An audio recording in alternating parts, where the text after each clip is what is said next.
특강 강봉균의 똑똑똑 한국지리의 강봉균 선생님입니다.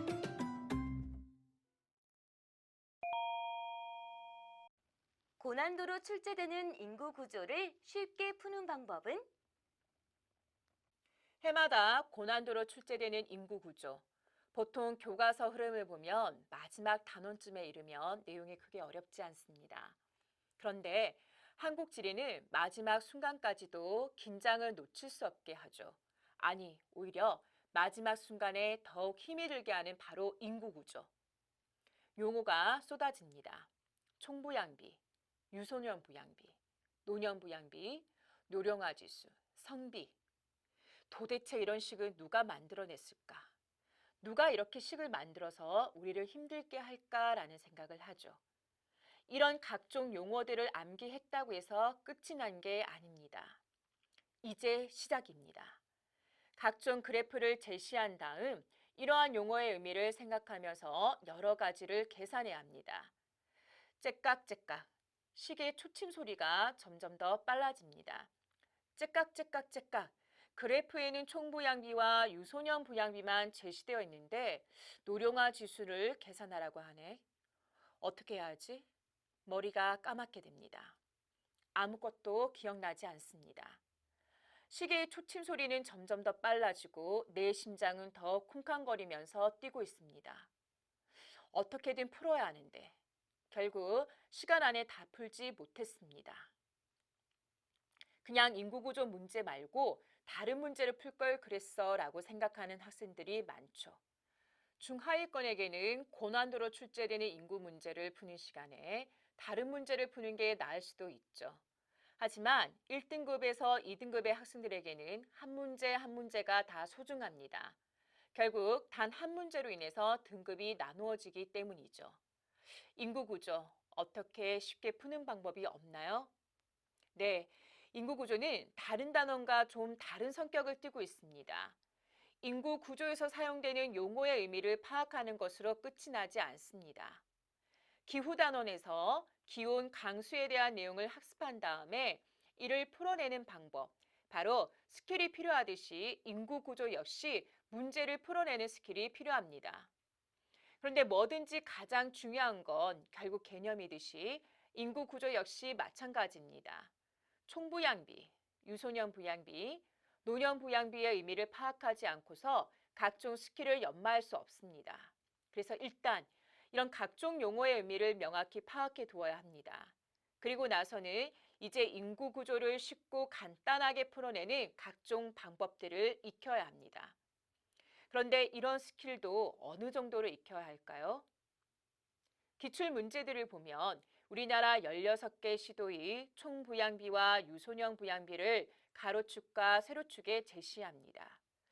그래프에는 분명히 총부양비와 유소년 부양비만 제시되어 있는데 보기나 오지선다 내용에서는 노령화 지수를 물어보거나 청장년층 비중을 물어봅니다. 이런 수치를 한 지역에 대해서 물어보는 것이 아니라 두 지역을 비교합니다. 어느 지역이 노령화 지수가 높은지, 어느 지역이 청장년층 비중이 높은지. 그런데 결국 그래프에 제시되어 있는 수치만으로도 그러한 비교가 가능하니까 출제하는 것이겠죠. 그럼 여기서 어떤 부분이 중요해지는지 답이 나옵니다. 20문항을 푸는데 30분이 주어지죠. 이런 고난도 문항을 푸는데 많은 시간을 허비하게 되면 다른 문제를 들여다볼 여유가 없습니다. 결국 이런 고난도 문항의 경우에는 실수를 하지 않고 그렇게 정확하게 풀면서 최대한 시간을 절약하는 것이 관건이 됩니다. 그래서 인구 구조의 경우는 문제를 푸는 고급 스킬을 알고 있느냐, 그렇지 못하느냐에 따라 문제 푸는 시간에서 큰 차이를 보이게 됩니다.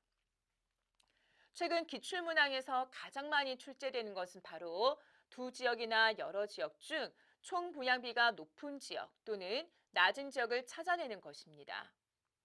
인구 구조에서 고급 스킬을 모르는 학생들의 경우에는 총부양비는 청장년층 인구수 분에 유소년 인구수와 노년 인구수를 더한 값 그리고 곱하기 100 이런 식으로 원래의 총부양비를 계산하는 식으로 풀려고 합니다. 그런데 문제를 보니 그래프에는 청장년층 인구 비중만 제시되어 있습니다. 어떻게 해야 할까?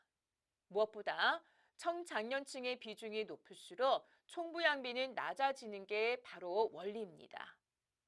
왜 이렇게 계산이 가능한지 일단 이해를 해야죠. 왜 그럴까요? 총부양비를 계산하는 데 있어서 분모에 위치한 것이 바로 청장년층 인구수입니다. 그런데 인구수 대신에 청장년층 비중을 넣어도 계산은 가능하죠. 청장년층 비중이 50%라면 분자에 위치한 유소년층 비중과 노년층 비중을 더한 값은 50%가 됩니다. 그럼 이 경우 총부양비는 100이 되죠. 청장년층 비중이 60%라면 분자에 위치한 유소년층 비중과 노년층 비중을 더한 값은 40%가 됩니다. 분모에 들어가는 청장년층 비중이 60%이고 분자에 들어가는 값은 40%이니까 분수에서 1보다 작은 값이 납니다. 결국 총부양비는 100이 안 되죠. 총부양비의 비중이 높아지면 유소년층과 노년층 비중이 차지하는 값은 낮아지게 됩니다. 원래 총부양비를 구하는 식대로 계산할 경우에는 청장년층 비중, 유소년층 비중, 노년층 비중이 다 필요한데 청장년층 비중이 높을수록 총부양비는 낮아진다에 의해서 두 지역 중 어느 지역이 총부양비가 높은지 충분히 비교가 가능하게 됩니다. 이처럼 인구 구조에서는 고급 스킬이 필요합니다.